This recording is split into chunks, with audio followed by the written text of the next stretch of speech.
Hello, everyone. My name is Rafal Kocielnik. I am a postdoctoral researcher at Caltech, and today I'll present our work in collaboration between Activision and Caltech and involving multiple authors. And our work is focused on understanding the effects of moderation in online competitive games. Specifically, we want to understand how interventions affects player behavior. So with that, gaming itself is extremely popular. It attracts millions of users every day, and it brings a lot of revenue. And by far, it provides a really positive experience for majority of the players. It has the benefits for well-being and social interaction are well documented, especially among multiplayer games. And gaming also provides a lot of entertainment.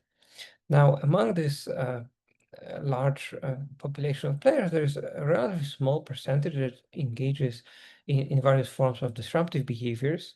These are behaviors such as cheating, trolling other players, or engaging in some forms of offensive speech.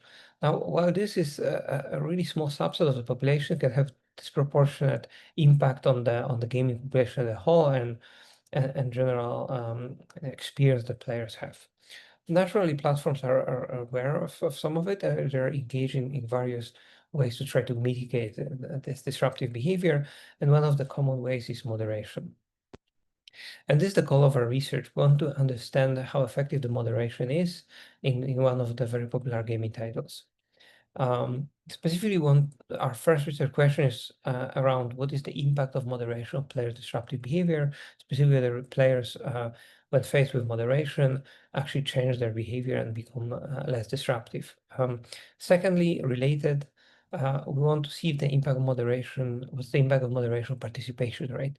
And this is less about changing players' behavior in terms of being less disruptive, but whether moderation discourages some disruptive player from playing the games to some extent, especially when they feel like they cannot be disruptive. Now, when answering these questions, we're also interested in examining some practical aspects of moderation, specifically how important is that the moderation is applied quickly versus what's the impact of a delay in moderation. And secondly, we are interested in, when the player is moderated, there's certain punishment being applied, and what's the impact of the severity of this punishment on this effectiveness dimension of moderation. So with this, I'll jump directly to, okay, first I'll tell you a bit more about our data set. We, thanks to our collaboration, we had access to Call of Duty Modern Warfare, which is one of the most popular competitive action gaming titles, with more than 2 months of data. And in this data set, we had logged information about player behavior, their disruptive behavior, and the moderation. And specifically, as you can see here, we had the breakdown of moderation reasons, so basically types of disruptive behavior. Most common by far was offensive voice chat, which comprised almost 54% of all the disruptive behaviors logged. The second one was offensive text chat, which comprised around 32%. Of disruptive behavior in our data, and it was followed by cheating and offensive user identification, both below 10%. Now, I'll jump directly to the results, but in order to be able to estimate the effects of moderation in a real gaming without without actually running an A/B test and allowing some players to remain disruptive without any moderation, we applied a causal inference analysis, and I encourage you to look into the paper for the details. Now, to answer our first question, we want to see whether moderation reduces repetitive offenses. And in this graph, you can see essentially on the x-axis, you can see the treatment effect estimate, which is any negative values show the reduction that the moderation had in different forms of disruptive behavior. On the y-axis, you see the 4 types of disruptive behavior: cheating, offensive text chat, offensive user ID, and offensive voice chat. And you can also see the vertical line at 0, that is the reference, which is player behavior before moderation has been applied, right? So what you can see is a 70% reduction in cheating following moderation. And we can also see around 30% reduction of offensive text chat and offensive voice chat following moderation, and around 50% reduction in offensive user identification. So we can say that moderation is indeed effective in reducing repeated offenses. Now, our second question was whether there is also an effect of participation rate. And this is a participation rate among the players that were disrupted themselves. So we can see there's actually also an effect, although smaller. We can see that offensive voice chat, the players that engage in this kind of disruptive behavior following moderation reduce their active days with matches played by 12%. This was followed by cheaters who reduced their participation by around 11%, and a much less impact for offensive texture and offensive user ID, when the reduction was around 4 to 5%. And that specifically, this could be interpreted as players that are not willing to change their behavior, deciding to essentially participate less. Now, we also were interested in very practical aspect of how quickly the moderation is applied, whether it has an impact of its effectiveness.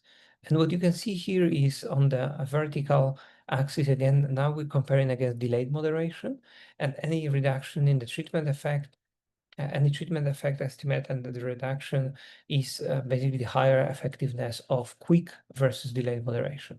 We operationalized quick moderation as moderation applied within 3 days, and delayed moderation as moderation that was applied after 7 or more days. We can see that uniformly quick moderation is more effective. We can see that for cheating, that was more effective in preventing repeated offenses by 60%. For other disruptive behaviors, it was around 40 to 30%. So the quick moderation is really important, and it's much more effective than delayed moderation applied with delay. Now we also broke down this quick versus a delayed moderation by the severity of applied punishment. And specifically, you can see here is for offensive text check, we were able to, there are different forms of punishment being applied. We were able to split them as milder actions and stricter actions applied to the players. And I refer you to the paper for details. We can see that pretty much for all of the disruptive behaviors, quick and severe moderation was more effective compared to even a quick moderation, but it was not as severe. And we can see this is significant for offensive text chat, offensive user identification. This is not as significant for offensive voice chat. So the takeaway is that quick and severe moderation seems quite effective. Now, in conclusion, we've shown that moderation is effective in reducing disruptive behavior, and it's particularly for cheating, but it is significant for other disruptive behaviors as well. We discovered that heterogeneous effects of moderation, in that it reduces repeated offenses, but for some players it can also affect participation rate, which could be interpreted that players are willing to change their behavior and basically play less. Finally, we have also shown that quick moderation is important and it's more effective than moderation applied with delay, and there's some psychological underpinning we discuss in the paper. And finally, the quick and severe moderation seems to be the most effective, which shows the importance of decisive and quick punishment. So this is, thank you so much for listening. I'm looking forward to visiting Cahill in person, and please check our paper for more details.